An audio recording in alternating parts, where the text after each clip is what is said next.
오늘 말씀 접속의 제목이 회복과 하나님의 임재입니다.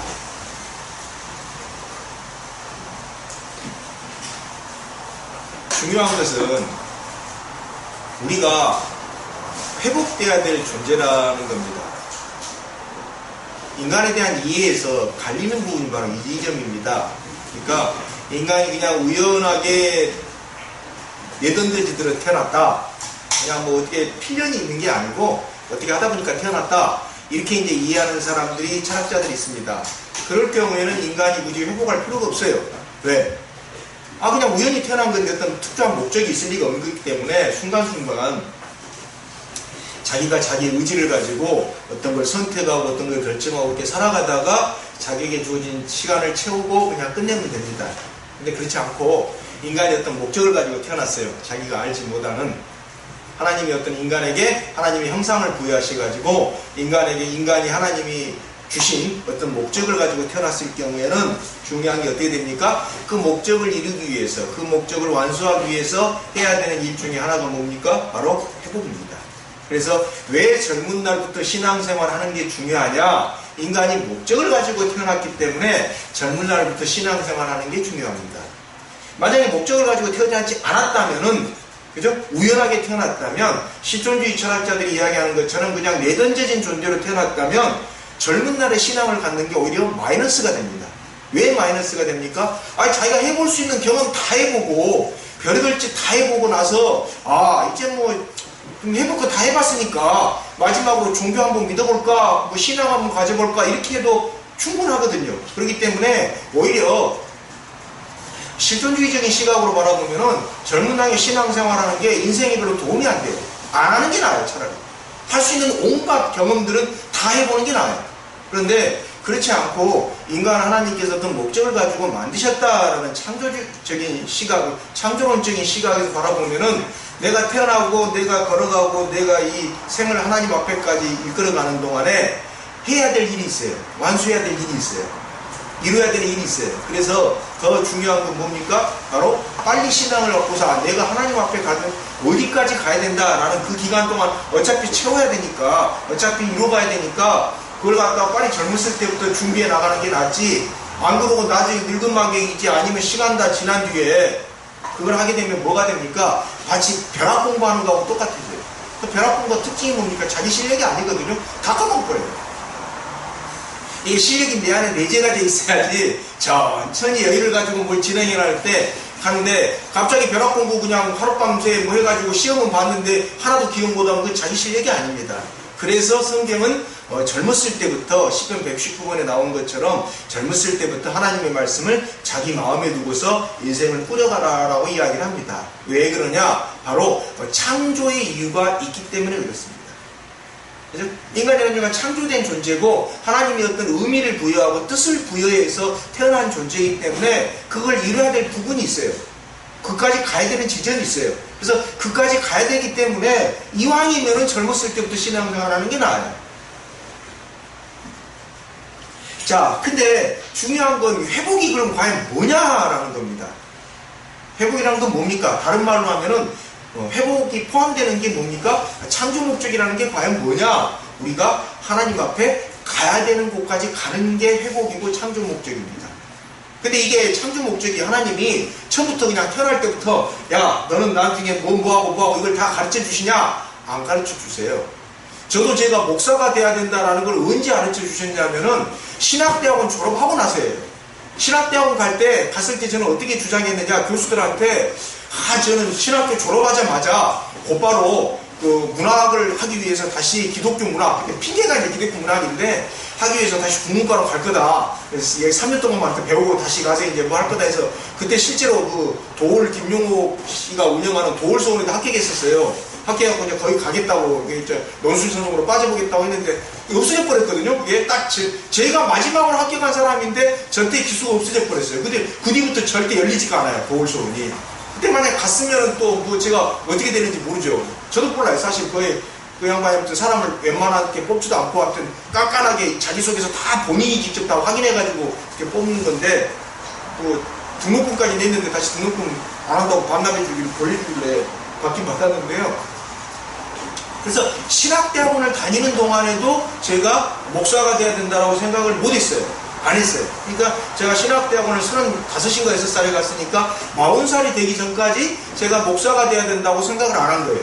그럼 신학교 졸업한 다음에도 에이, 목사는 그냥 이렇게 이 사람들한테 제가 무슨 좀 책임을 져야 되는 사람들이 있어서 이 역할만 하면 되지, 관해 되겠다. 이렇게 이제 생각하고 있었다가 한 7, 8년 있다가 뭐 계속 제가 목사가 해야 되는 걸로 되니까 제가 나가 목사가 돼서 살아야 되겠구나 라고 저한테 그걸 알려주신 나이가 몇 살이냐면 40대 초반이에요. 그러니까 40대기 전까지는 제 인생 프로그램 가운데 목사가 되는 것이 들어가 있질 않아요. 무슨 이야기냐? 내가 하나님 안에서 걸어가고 있지만 내가 하나님 안에서 가야 되는 길을 그냥 젊었을 때 아니면 어렸을 때 다 안 가르쳐줘요. 하나님이 시기별로 가르쳐줘요. 그럼 왜 젊었을 때 다 안 가르쳐주냐? 아마 20대 때부터 저보다 목사이라 그랬으면 아마 저 어떻게 됐을지도 몰라요. 그죠? 안 가르쳐줘요. 그래서 그 시기까지 때가 되기까지는 안 가르쳐줍니다. 하나님께서 안 가르쳐주시고 쭉 되는데 이 과정에서 우리가 뭐 해야 되냐? 회복이라는 건 뭐냐? 내가 가야 되는, 내가 걸어줘야 되는 길을 반드시 걷는 게 회복이지 세상에서 이야기하는 것처럼 잘 사는 게 회복이 아니라라는 겁니다. 물론 잘 살면 좋아요. 이왕이면. 솔직히 그러잖아요. 뭐 목사가 뭐 재산이 빵빵한 목사가 좀 이상한데 아무튼 뭐 예를 든다면 그렇게 살면 좋잖아요. 근데 하나님께서 요구하시는 게 우리들에게 회복인데 왜? 회복이 된다는 건 다른 말로 하면은 구원을 받는다라는 말이고 다른 말로 하면은 내게 주어지신 창조 목적을 이루어가는 건데 이게 빨리 알려주는 것도 있어요. 근데 이걸 시간을 천천히 두고서 알려주시는 게 있기 때문에 중요한 건 뭡니까? 우리가 회복되는 것이지 고통 없이 사는 게 아니에요. 많은 사람들은 고통 없이 살기를 바랍니다. 저부터도 아까 말씀드렸던 것처럼 고통 없이 살고 싶어요. 근데 성경에서 중요한 건 뭡니까? 고통 없이 사는 게 중요한 게 아니라 회복되는 게 중요한 것이고 회복되기 위해서는 반드시 뭐가 더 필요하냐? 어떤 시련이 닥쳐왔더라도 내가 하나님 앞에서 가야 되는 위치까지 내가 이루어야 되는 것을 이루는 게 중요합니다. 그게 기독교적인 사고방식이고 성경에서 이야기하는 인간이 걸어가야 되는 길이에요. 그러니까 많은 사람들이 그냥 무속은 뭐라고 이야기하냐? 고통이 없애는 방법을 강조해요. 그래서 뭐 구슬한다든지 신명한테 제사를 드리고 하면은 고통이 없어질 거다. 근데 진짜 없어집니까? 안 없어져요. 안 없어져요. 눈가림이지 없어질 수가 없습니다. 왜 안 없어지냐? 무교에서 이야기하는 귀신들이 그 사람을 창조를 했어요? 아니에요. 예를 들어서 무교에서 이야기하는 무슨 잡신들이 저를 만들었다면 그 사람이 저 고통을 갖다 없애줄 수가 있어요. 근데 그 사람들이 그 존재들이 그 귀신들이 저를 창조한 게 아니기 때문에 창조주가 저한테 가져오는 프로그램은 그대로 유지가 됩니다. 근데 사람이 무슨 착각을 하게 되냐? 어떤 착각을 하게 되냐? 고통이 없어진 것처럼 착각을 해요. 왜? 마약 중독하고 비슷하거든요. 제 경험에 의하면 접신이라는 거, 귀신이라고 이렇게 무당들하고 해서 귀신을 부르고 하는 이게 마약 중독하고 비슷합니다. 마약을 안 해봤기 때문에 제가 마약을 하면 어떻게 되는지는 잘 모르겠어요. 뭐 이렇게 하는지 저는 그걸 안 해봐서 잘 모르겠는데 제 경험에 보면은 이 귀신들하고 대화를 하고 이러는 게 묘한 어떤 그런 사람들에게 주는 쾌감이 있어서 한번 빠지기 시작하면 헤어나기가 참 힘들어요. 근데 이게 그래서 착각을 불러일으키거든요.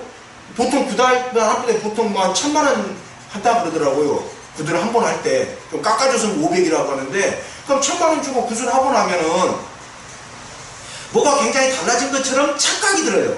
근데 실질은 달라진 게 하나도 없어요.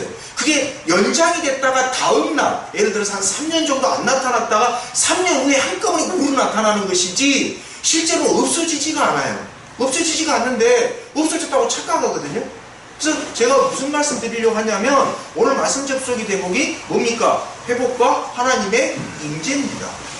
그죠? 우리가 같이 예배 드리는 거 늘 말씀드리는 겁니다만 아라도 공동체에서 같이 예배 드리는 이유가 뭡니까? 바로 하나님께서 우리에게 주신 회복의 약속을 믿기 때문에 같이 예배를 드리는 건데 그 회복은 뭐다? 우리가 하나님 앞에서 가야 가야 될 곳까지 가야 되는 것이 회복이지, 그냥 어려움 없어지게 해달라, 하나를 쉬운 길로 가게 해주세요, 이건 회복하고는 좀 성경에서 이야기하는 회복하고는 거리가 멀어요. 그리고 중요한 것은 아니 저까지 가래요 하나님이, 예를 들어서 저기까지. 근데 제가 갈 힘이 없어요. 없지 않습니까? 그때 누가 나타나는 겁니까? 그때 걱정하지 마, 내가 데려갈게 라고 나타나신 분이 누굽니까? 바로 성령님. 그래서 성령님과 동행하고 있는 게 중요한 것이죠. 그것까지 가긴 가야 되는데 내 힘으로 갈 수 있는 건 아니잖아요, 솔직히. 그래서 회복이라고 할 때 뭐 어려운 일 안 당하고 고통이 안 생기고 뭐 이런 일 안 생기고 저런 일 안 생기고 뭐 내가 원하는 시기에 딱 뭐가 이루어지고 뭐 예를 들어서 뭐 사건 뭐 우리 자식이 잘 되고 뭐 이것은 우리가 생각하는 회복이지 하나님께서 이야기하는 회복이 아닙니다. 그래서 하나님께서 이야기하는 회복은 그 사람이 가야 되는 위치가 있어요. 그 사람이 걸어가 줘야 되는 길이 있어요. 그 사람이 반드시 어떤 시련과 고난이 닥쳐와도 반드시 이뤄내 줘야 되는 일이 있어요. 그럼 그걸 누가 이루게 하냐? 그 사람 혼자서 이루게 하는 게 아니라 성령님께서 같이 인도해서 이루게 하신다라는 겁니다. 이게 오늘 스가랴서 2장에서 이야기하고 있는 내용입니다. 이 스가랴서 2장에서 나오는 내용 중에 뭐가 나오냐면은 회복에 대한 이야기인데, 이 전에 선지자들은 되게 뭐라고 이야기했냐? 회개해라, 그러면 너희들의 회복이 주어질 것이다, 이렇게 이야기했어요. 근데 이미 막 작살나게 깨진 상태 아니에요. 바빌론한테 포로가 됐었죠, 페르시아한테 당했었죠, 이런 상태니까 학기에 스가랴 말라기 때는 오면은 회개해라 이런 이야기보다는 요렇게 하면 회복될 것이다, 이런 이야기가 많이 나와요. 이런 이야기가 많이 나오는데, 이들 중에 뭐냐면 앞부분하고 좀 다른 부분이 2절에서부터 보면 천사 이야기들이 나오기 시작해요. 근데 이전에 그 이사야라든지 저쪽에 보면 물론 천사가 나오기는 나옵니다만 이렇게 구체적으로 막 등장하진 않아요. 그래서 근데 이걸 보고 어떤 사람들은 이게 주변에 있었던 무슨 그 생각들을 받아들인 것이다 라고 하는데, 꼭 그렇게만은 볼 수 없는 게 창세기 때부터 천사 이야기가 나오긴 나오는데, 역으로 이게 하나님이 혼자 하실 수 있는 일인데 천사를 갖다 등장시킴으로 인해서 이스라엘 사람들의 사고방식이 넓어진 걸 표현하는 그런 의미도 있습니다. 그러니까 기존에 가지고 있었던 천사들에 대한 생각이 확장이 되기 시작하는 거예요. 우리도 천사에 대한 생각이 있는데 페르시아 포로 생활을 하다 보니까 페르시아의 천사하고 비슷한 개념을 가지고 있던 영적인 존재들이 있어요. 그래서 우리도 천사 있다, 이런 이야기를 하다 보니까 이게 좀 확장이 된 겁니다. 확장이 된 건데, 중요한 건 여기서 뭐냐? 2절입니다. 2절이 뭡니까? 예루살렘을 지어서 넓이와 길이가 얼마나 되는지 알려고 간다 라고 이야기 나와 있어요. 이 이야기가 뭡니까? 이게 계시록에 인용이 됩니다. 어디에 인용이 됩니까? 계시록 11장에. 근데 왜 지금 죄로 갑니까? 여기서 갈립니다. 꼭 주의하셔야 됩니다. 뭡니까? 이걸 죄로 가는 걸 심판이라고 해석하는 사람들은 100% 사이비교 줍니다. 왜? 이건 지금 심판하려고 죄로 가는 게 아니에요. 그래서 이걸 계시록하고 연결시켜가지고 계시록 11장하고 연결시켜가지고 자기가 측량하러 왔대요. 그래서 자기한테 그 측량하는 무슨 잣대가 있대요. 영적인 잣대. 이건 거의 100%랑 좀 그러면 98%는 사이비교주들이에요. 왜 그러냐? 스가랴서에서 측량하러 가는 것은 4절에 나와 있습니다만 뭐 하러 갑니까? 우리가 1절에서 나왔죠. 1장 16절에서 나와 있는 것처럼 뭐 때문에 측량하러 갑니까? 회복시키려고 측량하러 가시는 것이지 심판하려고 측량하러 가시는 게 아니에요. 요게 계시록으로 그대로 인용이 돼요. 지난 시간에 말씀드렸죠. 복음서에서 많이 인용한 게 이사야서고 계시록에서 많이 인용한 게 스가랴서인데, 스가랴서에서는 측량하는 게 회복시키려고 측량하지 심판하시려고 측량시킨다는 의미로 쓰질 않았는데, 이걸 딱 계시록에 그렇게 인용하니까 사이비 교주들이 뭐라고 하냐?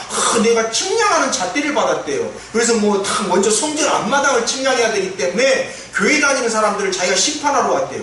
그런 망발이 어디가 있습니까?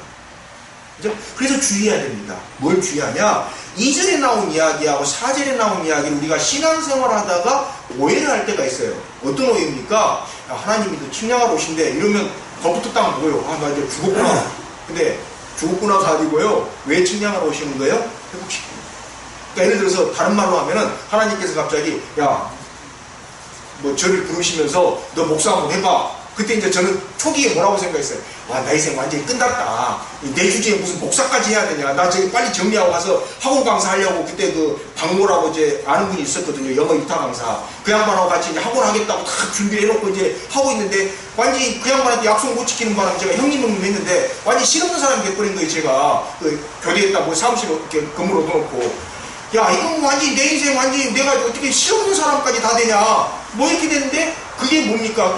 그 표현에 비치면 2절하고 4절에 비춰온 거예요? 측량줄 주고 온 거예요. 하나님이 측량줄 주고 와가지고 뭡니까? 내가 너를 회복시킬 테니까 한번 해봐. 이야기하고 똑같은 건데 그때 그럼 저를 착각하고서 야, 나한테 측량줄 맞으니까 완전히 내 인생 완전히 뭐 이렇게 된다 이렇게 착각하는 거하고 똑같습니다. 근데 그 착각을 갖다가 슬그머니 자기한테 특별한 권한이 부여된 것처럼 주장하는 사람들이 아까 말씀드렸던 것처럼 계시록과 연결시켜 말씀드린 것처럼 몇 프로입니까? 98%가 누구예요? 사이비주의자들이에요. 그럼 회복이 되면 나타나는 현상은 뭡니까? 담이 없습니다. 뭐만 있으면 됩니까? 우물만 있으면 됩니다. 우물이 있으면 사람들이 찾아와요. 담은 뭡니까? 저 사람을 배척시키는 겁니다. 예수님은 담 쌓은 분이 아니에요. 예수님이 우물 만들어놨지 무슨 담을 쌓았습니까? 신약 성경 복음서를 다 뒤져보세요. 언제 예수님이 담 쌓은 적 있나? 없어요. 우물이 있어야 됩니다. 우물이 있으면 찾아서요. 그래서 사절에도 보면 뭐라고 나옵니까? 예루살렘이 성벽으로 커져가지고 성벽이 이게 뭡니까? 성벽으로 두를 수 없을 만큼 커졌대요. 성벽으로 두를 수 없을 만큼 커졌으니까 예루살렘 성벽이 있다라는 말입니까? 없다라는 말입니까? 없어진다라는 말이거든요. 없어져요. 그래서 재림주는 우물을 가시고 오시는 분이지 재림주가 성벽을 딱 갖고 왔고 너 성벽 밖에 사람이니까 심파 아래서 이것은 재림주님이 하시는 일이 강림하시는 예수님이 하시는 일이 아니에요. 그게 스가랴에서 이야기한 예수님이 강림하셨을 때 나타나는 모습입니다. 그래서 5절에도 보면 뭐라고 나옵니까? 불성복으로 하나님께서 어떻게 합니까? 감싸고 보호한다 이거예요.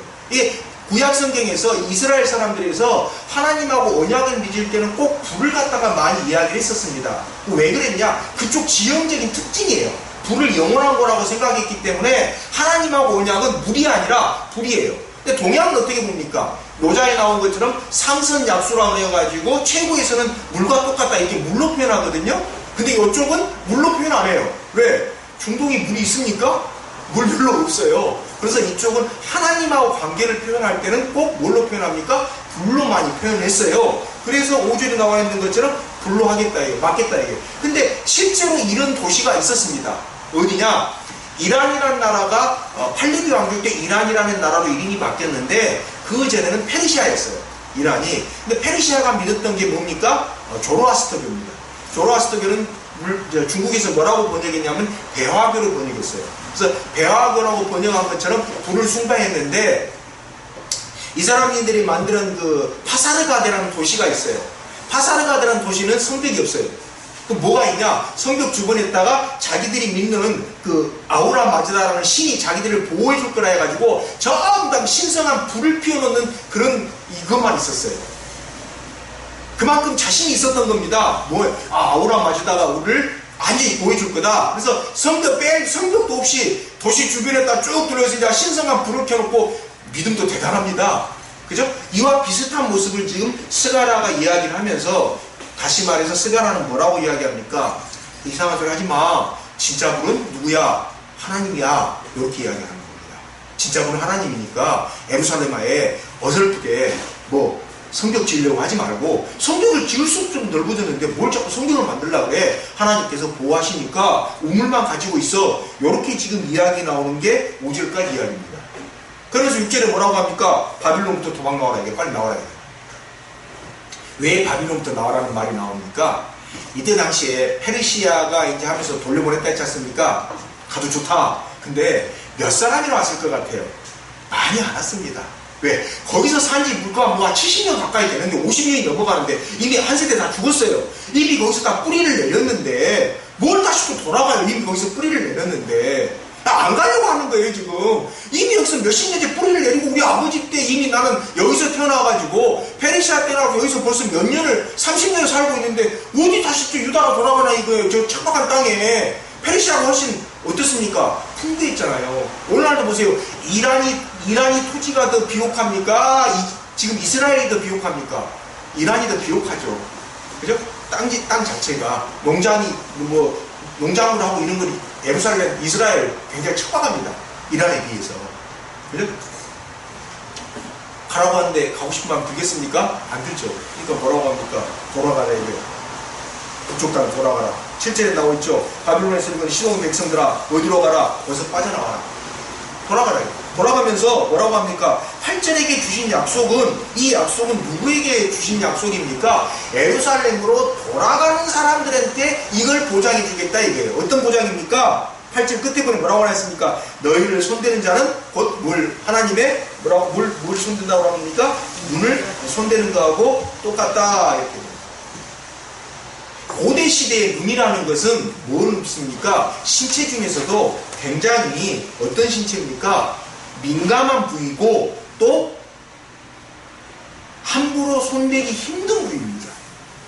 고대의 의술이 아무리 발달했다 하더라도 다치고 한 것은 뭐 하겠지만 눈동자는 어때요? 거의 근대에 와가지고 눈을 갖다 치유를 했지 현대까지 와가지고 뭐 레이저 했지 옛날에는 그냥 눈에 보면 눈을 끝나요. 그러니까 가장 민감한 부분 그리고 가장 예민한 부분 그처럼 하나님이 지켜주겠다요. 그렇다고 설마 하나님한테 무슨 눈동자가 있다 이런 말은 아니잖아요. 그죠? 그래서 신명기 32장에도 보면은 뭐라고 나오냐 32장 10절에도 이 야곱을 갖다 눈동자처럼 지켜주시겠다 이런 이야기가 나오거든요. 마찬가지입니다. 눈동자처럼 지켜주시겠다 이거예요.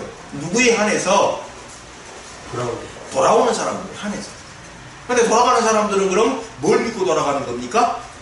하나님을 갖다가 하나님의 인도하심을 믿고 다시 말해서 자기들이 돌아가서 세울 뭐가 있다? 성전이 있다. 그죠? 자기들이 돌아가서 세워야 될 성전이 있다. 이걸 내가 하나님 앞에서 가야 될 때까지 가야 되는 곳까지 있다. 이걸 믿고 돌아가는 사람들을 한해서 뭐라고 말씀하시는 겁니까?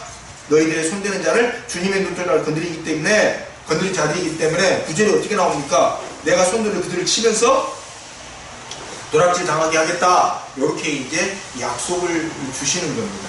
이 약속이 신약시대에 뭘로 나타난 겁니까? 성령님의 동행으로 나타나요. 그래서 성령님의 동행은 누구에게 주어지는 특권이냐면 하나님의 말씀에 따라서 자기의 인생을 자기의 삶을 회복시켜 보겠다고 회복의 길로 끝까지 가보겠다라고 마음을 정한 사람들한테 주신 약속이지 그렇지 않고 그냥 아무 사람한테나 무슨 성령님의 역사 이건 없습니다. 자 그래서 10절에 보면 뭐라고 합니까? 기뻐해라 이거예요. 왜? 하나님께서 그 약속을 줬으니까 당연히 기뻐해야 되지 않습니까? 그러면서 뭘 합니까? 또 노래까지 불러래요. 여기서 이제 문제가 생깁니다. 우리가 흔히 이야기할 때 뭐 하나님께서 인도하셨으니까 뭐 기뻐하고 뭐 즐거워해야 된다라고 이야기를 하는데 볼게요. 실제적으로 그런 것 같은가 한번 볼게요. 구약 성경에서 할렐루야라는 단어가 몇 번 나오냐면은 시편에만 23번밖에 안 나옵니다. 신약 성경에는 요한계시록에만 딱 4번 나옵니다. 그래서 신구약 성경 합쳐서 할렐루야라는 단어가 27번 나와요. 어떤 분들이 이제 막 알렐루야라고 하는데 알렐루야는 아니고요. 원래 히브리어로 할렐루야가 맞고요. 알렐루야는 라틴어로 이제 번역한 거라서 할렐루야가 더 발음이 맞습니다. 이게 히읗 발음도 되고 이음 발음도 되는 중간 발음 애매모호한 건데 할렐루야가 맞아요. 그래서 야가 야훼 하나님이라 해서 하나님을 찬양하다 이런 뜻이거든요. 신구약 성경 통틀어서 하나님을 찬양하다라는 할렐루야라는 단어가 27번밖에 안 나와요. 이 이야기는 뭘 이야기를 하는 겁니까? 하나님께서 야 너 여기까지 오는 게 회복이야 라고 이렇게 성령님하고 갈 때 막상 그게 아 감사합니다 하면서 10절 나온 것처럼 제가 뭐 하나님께 저를 갖다 이렇게 뭐 성경 지으라고 하시니까 감사합니다 라고 받아들이기가 참 쉽지 않다라는 거예요. 그래서 십자가를 져야 되는 사람은 십자가를 지는 게 회복입니다. 중요한 것은 우리에게 주신 약속이 회복의 약속이지 도피하게 하고 숨는 약속이 아니에요. 아 솔직히 저부터 숨고 싶어요. 그렇잖아요. 지겹잖아요. 어떤 게 지겹습니까? 저는 개인적으로 그렇습니다. 요즘 한국교회 이거 뭐 이렇게 뉴스를 보면서 뭐 제가 뉴스인 쪽이나 이런 쪽하고 연결이 돼 있기 때문에 목사가 되다 보니까 자연스럽게 막 페이스북으로 친구 신청이 와요. 그러다 보니까 뭐 여기저기 막 기독교 언론 막 친구가 돼 있고 해서 안 보고 싶어도 보다 보면 떠요. 보면은 이제 개인적인 겁니다. 아 내가 이런 상태에서 목사가 해야 되나 막 자괴감이 들어요. 이건 왜냐? 이건 그러니까 목사이기 이전에 신앙인이라면은 해서는 안 될 행동들을 목사라는 사람들이 버젓이하고 있어요. 그냥 저 어디로 가면은 저도 같이 목사 취급을 받잖아요. 제가 애매한 거예요. 그래도 명색이 제 개인적으로는 우리 딸내미 앞에, 와이프 앞에는 아니고요. 와이프한테 아주 짜증을 많이 내가지고 와이프는 아니고 딸내미 앞에서 부끄럽지 않은 아버지로 살았다라고 늘 혼자서 생각하는데 페이스북을 딱 보면은 이거 이게 같은 목사라서 완전히 이렇게 같이 싸잡아서 무슨 취급을 당해버리니까 화가 막 올라와요. 솔직히 개인적으로 화가 올라와가지고 페이스북을 딱 보고 있으면 내가 이런 세대에서 이런 시대에 이런 나라에서 목사를 해야 되나 이거에 대해서 자괴감이 굉장히 많이 드는 사람입니다. 저는 개인적으로. 그래서 그때마다 이제 무슨 생각이 드냐, 저 그냥 목사 내려놓을게요. 나 이런 시대에 이런 나라에서 미국이랑 또 몰라요. 미국은 좀 다르더라고요. 미국이랑 좀 다르고 유럽은 또 달라요. 왜냐, 유럽 같은 경우는 목사고시를 보려면 거의 박사 수준이 되지 않으면 합격이 안 됩니다. 독일 같은 경우에 목사가 되려면 국가 공무원이기 때문에 기본적으로 박사가 된 상태에서 또 목사고시를 봐야 되니까 웬만한 수준 같은 경우는 아예 목사가 될 수가 없어요. 이게 자체가 그 정도. 그만큼 훈련되지 않은 목사가 되기가 힘들어요. 독일 같은 경우는. 그런데 이제 그런 거에 비교했을 때 그쪽 나라에서 내가 목사를 하고 있다면 그래 목사니까 해보겠는데 이게 그게 아니에요. 그게 아니어서 이제 가만히 이렇게 보고 있으면 내가 이런 나라에서 목사를 하고 살아야 된다라는 것 자체가 자괴감이 들 때가 참 많아요. 개인적으로. 근데 무슨 말씀이냐? 아까 말씀드린 것처럼 10절 하나님께서 너를 인도하신다. 너가 가야 될 길이 있는데, 그죠? 당신이, 여러분이, 제가 가야 될 길이 있는데 거기까지 가는 게 회복이기 때문에 혼자서는 못 가요. 혼자서는 못 가니까 성령님이 이끌어 가실 때 그걸 10절에 나온 것처럼 노래하며 기뻐하며 가는 사람이 많지 않다라는 겁니다. 근데 중요한 것은 지금 하나님께서 우리를 불러 모으신 이유가, 아라도 공동체에 와서 예배드리게 하는 이유가 뭡니까? 회복시켜 주시기 위해서 여기까지 불러놓은 거거든요. 그죠? 그건 제가 혼자 주장하는 게 아니라 늘 여러분한테 말씀드리는 거, 우리 교회 설립 이유이기도 합니다. 제가 시작할 때 물어봤거든요. 하나님한테. 왜 제가 꼭 목사가 돼야 됩니까? 그러니까 아라도 공동체를 통해서 회복해야 되는 게 있어요. 근데 오늘 아침 우연히 기도하다가 제가 물어봤어요. 회복이 뭡니까? 회복이 뭡니까? 그러니까 어려운 일이, 고난이 안 생기고 고통이 안 생기게 하는 건 회복이 아니다. 그럼 뭐가 회복이냐? 가야 되는 위치까지 가야 되는 거예요. 네. 떨어질 때도 있고 넘어질 때도 있고 쓰러질 때도 있고 다 좋아요. 아니면 오해를 받을 때도 있고, 그렇지 않습니까? 제가 개인적으로 화가 났던 게 그거예요. 경찰에 가서 조사를 받는데 어떻게 내가 목사까지 되고 경찰에 가서 조사를 받아야 되나, 화가 확 올라오는, 나 이렇게 안 살았는데 내가 경찰에 가서 조사받을 정도로 무슨 나쁜 짓을 해본 적이 없는데 경찰에 가서 처음에 6시간 조사를 받았거든요. 저기 용산 어디 쪽에 있는 집에 와서 가만히 했는데 막 멘붕이 되는 거예요. 와, 내가 6시간 조사받은 만큼 나쁜 짓을 했나? 내가 50 넘도록 이런 일 해본 적이 없는데 막 화가 나가지고 막 어쩔 줄 몰라하고 있다가 나중에 그냥 가만히 넘어가야 되는 사례구나. 근데 그게 오늘 본문 말씀처럼 하나님께서 회복시킨다는 것은 넘어질 때도 있고 떨어질 때도 있고 주저앉을 때도 있고 쓰러질 때도 있고 얻어맞을 때도 있고 오해를 받을 때도 있지만 가야 될 길을 가도록 성령님께서 인도하시는 게 회복이지. 네. 넘어졌다고, 오해받았다고, 쓰러졌다고, 떨어졌다고, 주저앉았다고 그냥 거기서 에이씨 나 몰라요 이래버리는 건 회복이 아니다라는 거예요. 그리고 하나님께서 여러분과 저와 여러분을 회복시키기 위해서 이렇게 불러 모으셨지. 그럼 말씀 접속이 뭡니까? 회복과 하나님의 임재입니다. 회복하려면 꼭 뭐가 필요해요? 성령님의 임재가 필요한데 그걸 10절처럼 기쁨으로 받아들이지 못하는 게 또 우리들의 모습이더라는 거예요. 그렇지 않습니까? 받아들여집니까? 저는 잘 안 받아들여져요. 저보고 목사가 돼야지 회복이라고 끌고 가시는데 참 이게 어떨 때마다 맨날 싸웁니다. 오늘도 새벽 12시 넘어가지고 어떤 사람이 카톡을 보내놨는데 아침부터 전화해보니까 참 이건 가관이 아니에요. 저 같으면 그런 방법 안 쓰겠는데 일은 다 저질러 놓고 도움을 요청하는 거예요. 안 도와줄 수도 없고 이게 애매한 거예요 사실은. 근데 그게 우리들에게 나타나는 하나님의 회복의 모습이라면 어떻게 해야 됩니까? 그냥 받아들일 수밖에 없습니다. 왜? 그게 창조론으로 우리의 삶을 이해하는 사람들이 가져야 되는 생활 방식이고 삶의 태도이기 때문에 그렇습니다. 그렇죠? 여러분들은 하나님 창조하신 건 맞잖아요. 그죠? 하나님이 창조하셨어요. 실존주의자들이 이야기하는 것처럼 내전적인 존재들이 아니에요. 그렇기 때문에 우리는 하나님께서 나를 왜 창조하셨는지를 늘 물어봐야 돼요. 그죠? 근데 우리가 창조된 상태가 회복된 상태로 창조된 게 아니잖아요. 하나도 회복이 필요한 상태로 창조된 게 아니잖아요. 그래서 우리는 뭐가 있어요? 가야 되는 길이 있어요. 그 가야 되는 길 앞에는 우리가 무신론자들처럼 그냥 아니면 실존주의자들이 생각할 처럼 그냥 뭐 던져진 존재로 만들어졌으면 굳이 그게 필요가 없는데 우리는 회복돼야 되는 존재로 하나님이 창조해 놓으신 존재들이기 때문에 물어야 된다. 묻고 그때마다 우리가 가야 될 길이 어딘지 어렵고 힘들더라도 중요한 건 가야 될 길이 있다면 가야 돼요. 그게 오늘 본문에 나온 말씀의 접속의 제목입니다. 그래서 갈 때 뭐가 필요하냐? 담장이 필요한 게 아니라 뭐가 필요하다고요? 우물이 필요하다. 어떤 우물이 필요합니까? 예수 그리스도라는 우물만 있으면 돼요. 자기 아집, 아니 난 안 돼. 이건 아집이에요. 그 아집이 어디 아까 몇 절입니까? 4절 나온 것처럼 필요 없다잖아요. 우물만 있으면 되는데 예수 그리스도라는 우물만 있으면 되는데 나는 안 돼. 아, 내 실력 가지고 뭐 내 능력 가지고 나 이런 데서 내가 목사라고 같이 오해받고 살아야 돼. 이것은 내 아집이지 내가 만든 뭡니까? 담장이지 주님께서 주신 우물이 아니에요. 회복할 때는 우물이 필요한 거지 담장이 필요하지 않습니다. 제가 예전에 말씀드렸지 않습니까? 어떤 목사하고 논쟁을 벌였어요. 어떤 문제를 걸렸냐? 뭐 기독교 그 진리 수호래요. 그래야 논쟁을 목사님 왜요? 아니 어떻게 우리가 진리를 수호합니까? 맞는 말 같은데 틀린 말입니다.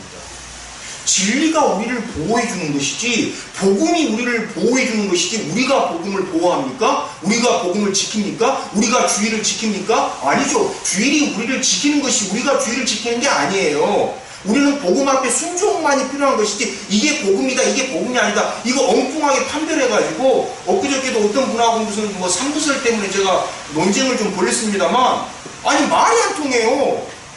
뭐 목사인지 아닌지는 잘 모르겠는데 틀린 건 틀린 거고 맞는 건 맞는 건데 무조건 자기 주장만 해요. 제가 쓴 뭐 내용에 대해서는 한마디 답도 없으면서 그냥 계속 일방적으로 자기 주장만 하는 거예요. 뭐 삼부설을 갖다 바울이 이야기했다. 삼부설 바울이 이야기 안 했죠. 플라톤이 이야기한 걸 바울이 차용한 거죠. 그 삼부설이 알아갖고 영과 혼이 다르다고 그렇게 아는 거하고 구원받는 거하고 무슨 차이가 있습니까? 그 영과 혼이 다르다는 거 몰라도 구원받는 데는 아무 지장 없어요.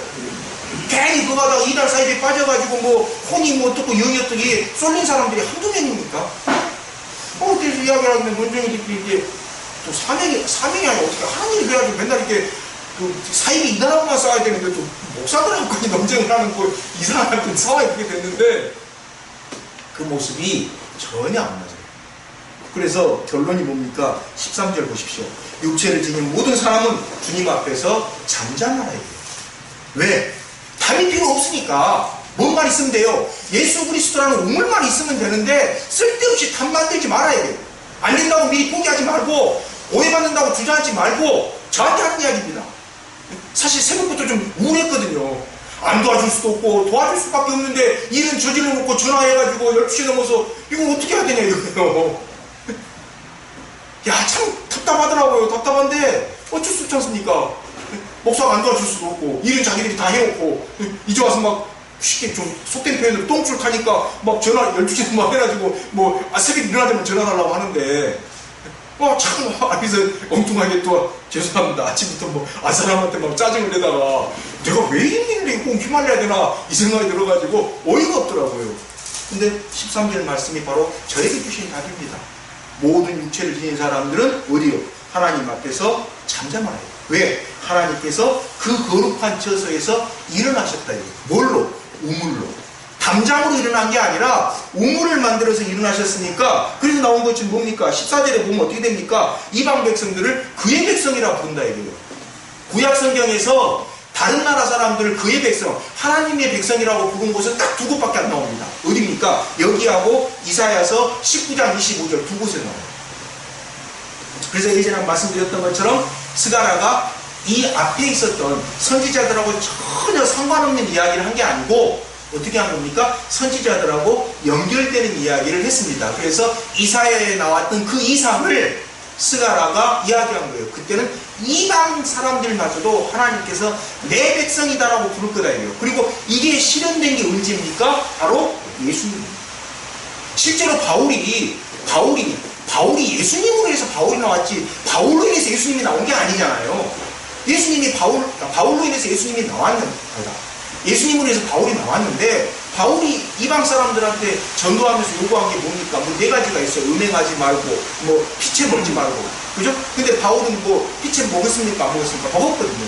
나중에 몇 가지. 그다음 할례 먼저 다 없애버리잖아요. 그죠? 할례 안 받아도 된다. 구원받지 않으면 이상 없다. 이렇게 이야기했잖아요. 바울이. 뭘 없애버린 겁니까? 담장을 없애버린 겁니다. 아, 예수님 믿는데 할례가 왜 이렇게 중요하냐? 그건 유태인들한테나 중요하지 예수님 믿는 사람들은 필요 없다. 없애버려요. 이거 필요 없다. 그 다음에 뭡니까? 고린도전서 7장에 나오죠. 안 믿는 사람하고 결혼했는데 어떻게 해야 됩니까? 유태교에서는 당연히 헤어져야 돼요. 유태교에서는 안 믿는 사람하고 절대 살 수가 없어요. 남편이 안 믿으면 남편하고 헤어지고 아내가 안 믿으면 아내하고 헤어져야 돼요. 고린도전서 7장에 바울이 뭐라고 얘기합니까? 헤어지지 마. 왜요? 아니 혹시 알아? 당신 때문에 당신 남편이 전도됐지. 당신 때문에 당신 와이프가 전도됐지. 모른다 이게. 근데 그때 당시에 흐름에서는 누가 더 강했습니까? 고린도전서니까 남자들한테 주도권이 있었지 여자들한테 주도권이 있었던 게 아니에요. 그러니까 뭐예요? 실제적으로는 남편들 보고 아내가 교회 안 다닌다고 버리지 말라 이런 뜻입니다. 그게 더 강해요. 고린도전서의 분위기로 보면은 2000년 전이니까 그때 무슨 여자한테 이혼할 수 있는 권한이 있었습니까? 없었죠. 유태교에서도 보면 뭡니까? 남자한테 이혼할 권한이 있었지 여자한테 이혼할 권한을 허락하신 분은 누굽니까? 예수님입니다. 예수님 뭐라고 합니까? 음행한 용고는 아니고 헤어지면 뭔데 만약에 남편이 음행하면 헤어져도 좋다. 여자가 이혼주소 써주라. 이건 신명기에 있는 그 모세의 율법에 나오지 않는 거거든요. 모세의 율법은 뭐라고 하냐면 남자한테만 그런 권한이 있어요. 남자한테만. 근데 예수님은 그걸 갖고 여자한테도 확대를 시켜버렸는데 바울이 딱 그래요. 근데 그때 분위기로 보면 이건 거의 남자들한테 주도권이 있었기 때문에 남자들한테 와이프가 예수님 안 믿는다 하더라도 헤어질 생각 하지 마라. 이렇게 이야기를 한 겁니다. 어떻게 돼요? 뭘 없애버린 겁니까? 담장을 없애버린 겁니다. 담장. 왜? 13절에 나온 것처럼 모든 육체를 진 모든 사람은 주님 앞에서 어떻게 해야 돼요? 잠잠해야 돼요. 왜 잠잠해야 됩니까? 주님에서 그 거룩한 처소에 어떻게 됐어요? 일어나셨어요. 그죠? 자, 13절이 오늘 여러분하고 저에게 주시는 하나님의 약속입니다. 어떤 약속입니까? 하나님께서 우리를 위해서, 그죠? 여러분을 위해서, 그리고 저를 위해서 그 거처에서 일어나시겠답니다. 그럼 이제 우리가 불러야 될 건 뭡니까? 할렐루야밖에 없어요. 자, 막 축구 경기가 시작되고 있는데, 아니면 야구 경기가 시작되고 됐는데, 농구 경기가 끝나가는데, 갑자기 대한민국 막 환호성이 터져요. 어떨 때입니까? 역전했을 경우죠. 그죠? 마찬가지입니다. 아무나 할렐루야를 볼 수 있는 게 아니에요. 처음부터 이기고 있어봐요. 전반전에도 한 10대 0으로 이겼는데 후반전에도 계속해서 20대 0으로 이겼다. 그러면 흥이 안 나느냐? 뭐 저기 이겼지. 이럴 때 막 할렐루야 합니까? 막 대한민국 합니까? 안 해요 되게. 보세요. 가서 전반전에 10대 0으로 이겼는데 누가 보면 이기겠지. 지금 가버려요 집으로. 그죠? 근데 전반전에 그냥 막 지고 있는데 갑자기 후반전에 막 역전을 시키는 거예요. 그때 막 할렐루야 하고 막 대한민국 나오는 거 아닙니까? 그죠? 똑같습니다. 신앙인에게는 뭐가 있어요? 후반전이 있어요. 꼭 기억하셔야 돼요. 우리 전반전이 다 안 끝나요. 저도 전반전만 보면 제 인생 그렇게 뭐 지금도 그렇게 특별한 거 없습니다만 지금보다 더 비참해요. 그죠? 우리 여러분 꼭 기억하셔야 돼요. 믿는 사람은, 예수 그리스도 하는 사람들은 할렐루야를 부를 수 있는 후반전이 있다는 걸 기억해야 됩니다. 그 후반전이 바로 학계의 스가랴 말약입니다. 전반전 보면 완전히 이스라엘 완전히 엉망으로 당했잖아요. 하나님 믿는 백성이 무슨 뭐 바빌론한테 당했죠, 아수르한테 당했죠, 뭐 페르시아한테 당했죠. 또 이때 뭐 스가랴 한다면 곧바로 나와집니까? 아니죠. 또 알렉산더한테 당한 다음에 로마까지 당했잖아요. 이후에도. 근데 지금 어떻습니까? 현재 이스라엘. 저거 미스테리입니다. 인류 역사에서 이스라엘이라는 나라가 세워진 것 자체가 제가 말하는 미스테리예요. 어떻게 저렇게 될 수가 있는지 모르겠어요. 물론 강대국들이 뭐 개입했다. 맞아요. 강대국들이 약간 하는 바람에 뭐 팔레스타인 된 건 있어요. 맞는데 도대체 그러면 저렇게 하도록 그 여건을 만들어낸 힘은 뭐냐 이거예요. 몰라요. 로비를 엄청 해댔거든요. 이스라엘 사람들이 영국 뭐 이렇게 해가지고. 그때 그 작전을 갖다 어떻게 수행했는지 도무지 알 수가 없어요. 외교 비서라고 딱 그냥 보완을 했고 안 나오니까. 근데 그걸 보면서 저 이스라엘이라는 나라가 뭐 팔레스타인 사람들한테 폭력을 저지르는 걸 그냥 괜찮다라고 하는 게 아니고 그건 안 괜찮은 거예요. 잘못된 거예요. 잘못된 건데 참 대단한 나라다라는 생각하는 것은 그 부분입니다. 하나님이 아니었으면 하나님이 저들을 이렇게 훈련시켜 놓지 않았으면은 지금도 어떻게 하시는지 모르겠지만 저 사람들이 과연 이스라엘을 갖다가 저렇게 건립할 수 있었을까? 제가 봤을 때는 아닙니다. 그래서 오늘 13절의 말씀을 받아들이신 여러분들은 꼭 기억하시기 바랍니다. 뭘 기억해야 우리에게는 후반전이 있습니다. 그죠? 어떤 후반전입니까? 할렐루야라고 부를 수 있는 후반전이 있습니다. 그걸 기억하셨으면 좋겠습니다. 기도하겠습니다.